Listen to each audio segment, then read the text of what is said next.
नमस्कार।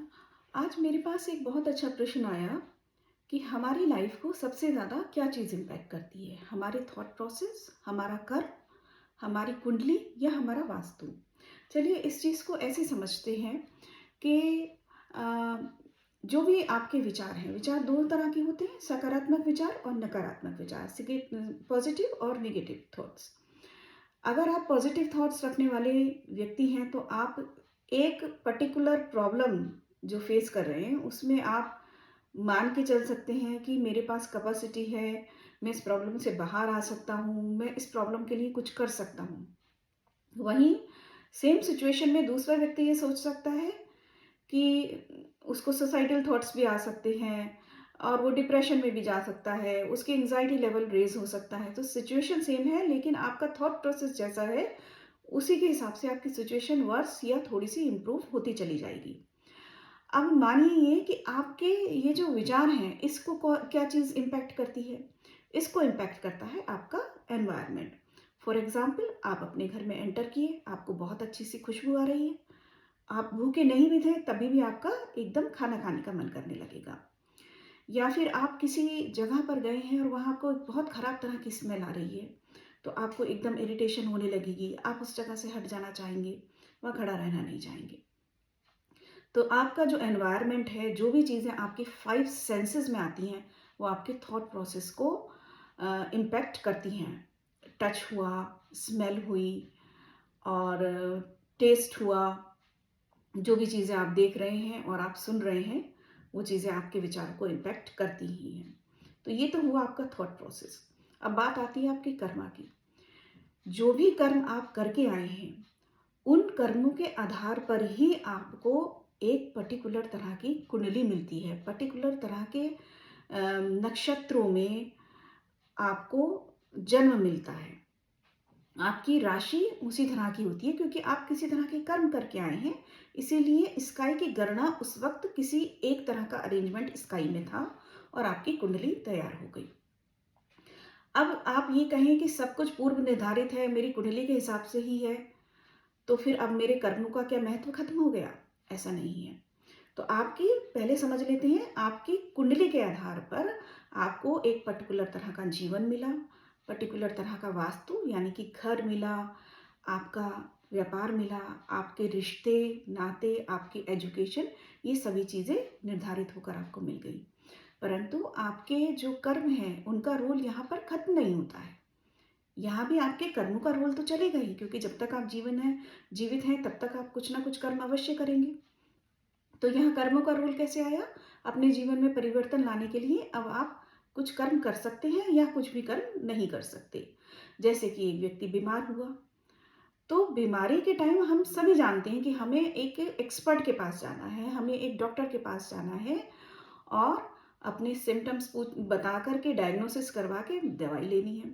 यही इस सिचुएशन में दूसरा व्यक्ति ये भी सोच सकता है कि डॉक्टर के पास जाके क्या करना है, ये तो मेरे साथ होना ही है, ये तो मेरे कर्मों का फल है, दवाइयों से क्या हो जाएगा। एक व्यक्ति इस तरह के विचार रख के और कोई भी कर्म ना करके अपनी उस बीमारी को बढ़ा सकता है। तो आपने एक कर्म किया कब? जब आपने अपने कुछ सिम्पटम्स देखे। सिम्पटम्स क्या हुए? जैसे हमारी फिजिकल हेल्थ होती है, ऐसे ही हमारे घर की भी एक हेल्थ होती है। इसीलिए हम इसे वास्तु पुरुष कहते हैं और सब चीज़ों को ठीक जगह अलाइन करवाते हैं। वास्तु पुरुष के अंग जहाँ-जहाँ हैं, उस अकॉर्डिंगली। तो आपने अपनी प्रॉब्लम डायग्नोस करी कि मुझे तो वर्क रिलेटेड प्रॉब्लम आ रही है या मेरी मैरिज में मुझे बहुत दिक्कतें आ रही हैं या फिर मेरा व्यापार ही नहीं चल पा रहा है या मेरा घर नहीं बन पा रहा है। तो इस तरह की जो भी समस्याएं आपको होती हैं, आप उस तरह की समस्याएं लेके एक एक्सपर्ट यानी कि हम लोगों के पास आते हैं जो कि वास्तु और कुंडली देखना जानते हैं। अब आप ये सोचिए कि सब कुछ पूर्व निर्धारित है, कुछ हो नहीं सकता, ऐसा नहीं है। तो आप जाने या अनजाने जो भी कर्म करते हैं, वो आपको इम्पैक्ट करते ही करते हैं। जैसे कि मैं एक एग्ज़ाम्पल लेती हूँ, अगर आप किसी के गम के समय में, गमी में आप गए और एक आप अनजाने वश ही बिना किसी जानकारी के खूब तैयार होकर रेड कलर के कपड़े, मेकअप इत्यादि लगा के वहाँ पर चले गए। लोग आपको देखकर क्या सोचेंगे? वो आपको किस तरह से लेंगे? आपको इसके लिए बहुत ज़्यादा बुराई मिलेगी। एक हुआ यही काम आपने अनजाने में किया। आप बहुत क्योंकि आप अवेयर ही नहीं थे इस बारे में कि किस तरह से जाना चाहिए और आप खूब सज-धज के एक गमी के माहौल में पहुँच गए। तो इम्पैक्ट तो आपको तब भी मिलेगा। लोग बातें तभी भी करेंगे आपके विषय में, आपसे नाराज़ तभी भी होंगे। तो आपने चाहे अपना जो कर्म किया अनजाने में किया या जानबूझ के किया, इम्पैक्ट उसका मिलना है, कुछ अधिक मिल रहा है या कुछ कम मिलना है, परंतु मिलना ज़रूर है। ठीक इसी तरह से आपके घर में आपका जो वास्तु है, आप नहीं जानते कि आपने अपने वाटर ज़ोन में अगर आप फायर का प्रयोग करने लगेंगे, वो आपकी लाइफ को इम्पैक्ट करेगा। अगर आप गलत दिशा में सो रहे हैं, आपका बेड की दिशा ठीक नहीं है, आपको किसी ना किसी तरह का इम्पैक्ट ज़रूर मिलेगा। आप अनजान हैं उस बात से, परंतु आपको इम्पैक्ट नहीं मिलेगा, ऐसा नहीं होगा। इम्पैक्ट तो आपको मिलेगा। तो आप जब अपनी समस्याएँ लेकर किसी एक्सपर्ट के पास जाते हैं, वो इस चीज़ का निर्णय करते हैं, पूरा एनालिसिस करते हैं कि प्रॉब्लम कहाँ है। वो वास्तु चेक करते हैं, सभी चीज़ों को ठीक करवाते हैं, परंतु आपकी कुंडली का भी इसमें महत्व है। सिर्फ़ एक चीज़ का महत्व नहीं होता। अब मैं इसके लिए एक एग्ज़ाम्पल लूँगी। ये एंटायर पैकेज है। जैसे कि आपको क्लीन होने के लिए नहाने की ज़रूरत है। आप नहाई और आपने कहा कि अब तो मैं क्लीन हो गया। क्या आपका प्रोसेस पूरा हो गया? नहीं हो गया। आपको अपना पेट भी एम्प्टी करना है, आपको अपने दाँत भी ब्रश करने हैं और कुछ बॉडी पार्ट्स जो कि बहुत ज़्यादा अटेंशन चाहते हैं, तो अब नए-नए प्रोसेस चल पड़े हैं, जैसे कि मैनीक्योर हुआ, पेडीक्योर हुआ, फेशियल हुआ। आप जब इन सभी चीज़ों को करते हैं, तब जाकर आप एक बहुत अच्छी तरह से क्लीन होते हैं। आप सिर्फ़ नहा लिए, इस भर से आप क्लीन नहीं हो गए। तो ठीक इसी तरह से आपने वास्तु तो कर अपना ठीक करवा लिया, लेकिन आपने अभी अपनी कुंडली नहीं दिखवाई। फिर भी कुछ ग्रह, नक्षत्र आपकी लाइफ पे कुछ तरह का इम्पैक्ट कर रहे होते हैं। तो एक्सपर्ट्स आपको बताते हैं कि आपको किस तरीके के काम इस समय अवॉइड करने हैं या किस तरह के काम इस समय आपको करने चाहिए जिससे ये सिचुएशन आपकी इम्प्रूव हो जाए।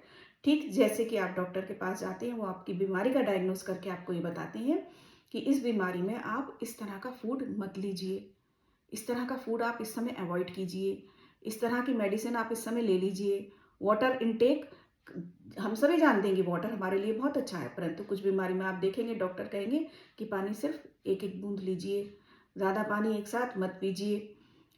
तो चीज़ें वही हैं आपके अराउंड, लेकिन उनका प्रयोग आपको किस तरह से करना चाहिए, वो आपको एक्सपर्ट आपकी प्रॉब्लम के हिसाब से पहले प्रॉब्लम का डायग्नोस करेंगे, उसके बाद में आपके घर का वास्तु देखेंगे और आपकी कुंडली देखेंगे, उसके बाद में आपको बताएँगे। तो इन सभी चीज़ों का महत्व है, इन सभी चीज़ों का I hope I am able to explain you I have answered your question कि आपके कर्म आपकी कुंडली और आपका वास्तु बनाते हैं, परंतु पुनः आपके ही कर्म आपकी कुंडली और आपके वास्तु को ठीक भी करते हैं। तो इसी तरह से अपने प्रश्न पूछते रहिए और आपका कोई भी संशय हो तो दोबारा पूछना ना भूलिए। Thank you.